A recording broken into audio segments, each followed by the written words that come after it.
예. 두 얘기 가운데 먼저 6위부터 만나보겠습니다.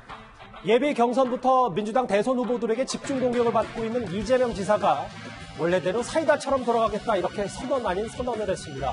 이재명 지사의 목소리 바로 만나보겠습니다. 근데 다 함께 갈 팀원들인데 그분들이 권투하는 데서 발로 좀 차고 그런다고 같이 발로 차고 이러면 그러나 다 견뎌냈는데 오히려 제가 부상을 입는 상황이 온 것 같습니다. 원래는 되도록 가야 될 것 같습니다. 쏘는 맛은 조금 줄여서. 알겠습니다. 꽤 재밌는 얘기들을 많이 했어요. 돌아온 사이다. 글쎄요, 뭐 쏘는 맛. 제가 부상을 입는 상황이 온 것 같다. 이제는 본인이 강경 대응을 하지 않으면 안 되겠다는 위기가 느껴진 겁니까? 이랬어야 돼요. 이랬어야 되고 이제야 이재명 지사답다는 생각이 듭니다. 예. 이재명 지사가 이 정도 국민 지지를 받게 된 건 그 특유의 시원시원한 사이다 같다는 그런 어떤 맛 때문이었지 갑자기 안정감이라던가 무게감이라는 게 말 자제하고 막 손발 꽁꽁 묶고 가만히 있는다고 생기는 것은 아니거든요. 그러니까 정치인들이 단점 극복하려다가 장점 잃어버리는 경우를 참 많이 보는데 지난 이 민주당 예비 경선에서의 이재명 지사 모습이 꼭 그랬던 것 같습니다. 단점 보완하려다가 장점까지 퇴색되는. 그리고 또 한 가지 이해찬 전 대표 등이 실질적으로 힘을 실어줬기 때문에 큰 어려움 없이 본인이 민주당 대선 후보가 될 거라는 어떤 낙관 속에서 예비 경선을 치렀는데 막상 겪어보니까 그게 아닌 거죠.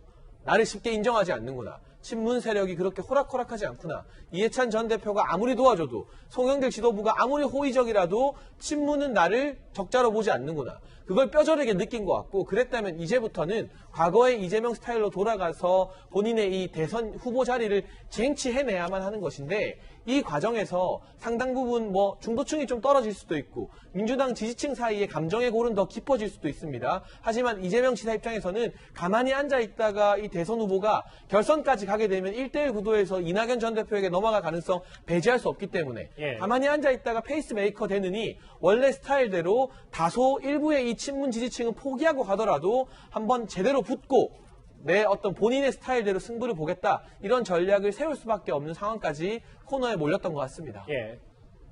화면에 보시면 잘 나와 있지만 사실 지금 이 지사가 겨냥하고 있는 건 바로 이낙연 후보입니다. 이낙연 전 대표의 측근 의혹을 짚으면서 본인을 되돌아봐라 라는 말까지 이 지사가 했는데요. 바로 이어서 목소리 하나 더 들어보겠습니다. 본인을 되돌아보셔야지. 본인의 주변을 먼저 돌아보시죠. 왜요? 그분 전남지사 경선 때 당원 명부 가짜 당원 만들기 위해서 지령을 받은 분이시잖아요. 핵심 측근이시고. 사실 그런 부분에 대해서 먼저 소명을 하셔야 될 입장인데 없이 저희 아무 관계도 없는 저희 가족들을 걸고 넘어지니까 좀 당황스럽죠. 높은 자리 많이 했다고 해서 유능한 사람은 아니죠. 진짜 시작이 됐습니까? 이제 전쟁인 것 같은데. 이성훈 변호사님. 아무 관계없는 제 가족 걸고 넘어지니까 좀 당황스럽다. 그러면서 이낙연 후보의 핵심 측근 얘기를 거론했어요. 그래서 누구든 아내에 대한 얘기를 하면 상당히 공격성이 되는 것 같아요. 이게 아내가 이제 해경군 김씨라고 해서 트위터의 소유주였냐 이 문제가 있었는데 실제 과거에 명예훼손이라든가 이런 것과 관련 다 무혐의 처분을 받았거든요. 이 트위터의 소유주는 김혜경 씨가 아니다라고 해서 그랬음에도 불구하고 마치 윤석열 전 총장의 부인에 대한 어떤 개인적인 사생활 줄리 의혹과 관련해서는 선을 긋는 모습에서 이낙연 지사가 반박을 한 거잖아요. 근데 여기에 대해서 아니다라고 지금 굉장히 발끈하신 것 같고 이제는 이제 1위 후보에 대한 약간의 위험성이 있다. 왜냐면 압도적인 1위가 아닐 수도 있다는 1위는 다르잖아요. 그런 측면에서 보면 본인이 이제 본선 경쟁력에서 우위를 점유할 수 있다. 그리고 호남에 있어서도 절대 지지율을 지지 않겠다는 어떤 이제는 링에서 한번 펀치 한번 휘둘릴 수도 있다. 함부로 나한테 대응하지 말라. 이런 취지의 어떤 경고성 메시지인 것 같고, 실제 이제 이낙연 전 대표의 약한 고리인 건 맞아요. 옵티머스 의혹이라든가 당비 대납과 관련해서. 다만 이제 본인이 연관됐다는 증거는 아무것도 없고, 또 그 부실장이 극단적인 선택을 했기 때문에 사실관계 규명은 좀 어려울 것 같습니다. 다만 이낙연 후보 앞으로 2등 경쟁도 치열해지기 때문에 3, 4, 5, 6위 후보들이 공격을 할 것으로 보여서 앞으로 본인이 어떻게 하느냐에 따라서 2위 수송을 넘어 1강, 2강으로 가는지 아니면 여전히 1중으로 머물지 한번 지켜봐야 될 것 같습니다. 이 화면에 나온 이 이낙연 후보 관련된 이 의혹이요. 시간을 잠시만 돌려보면 지난해 말에 옵티머스 의혹으로 검찰 조사를 받던 이낙연 후보의 측근이 숨진 채 발견됐었습니다. 당시 이낙연 대표의 목소리 만나보겠습니다. 옵티머스 라인펀드 사기 사건과 관련해 실체가 불분명한 여러 의혹들이 제기되고 있습니다. 검찰은 그 대상이 누구든 엄정하고 철저히 수사해 아무런 의혹도 남기지 말고 진실을 밝혀주기 바랍니다. 저기 대변인한테 하세요. 대변인 통해서 하시면 됩니다. 네, 감사합니다.